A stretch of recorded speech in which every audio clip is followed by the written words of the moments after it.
ставим ротацию. Сейчас трубочки по стреле проведем, РВД поставим, распределитель дополнительный.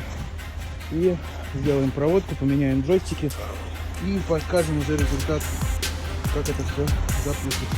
Здесь поставили гидрораспределитель, дроссель управления, электрозон.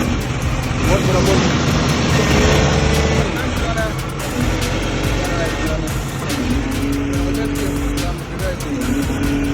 Все в работе.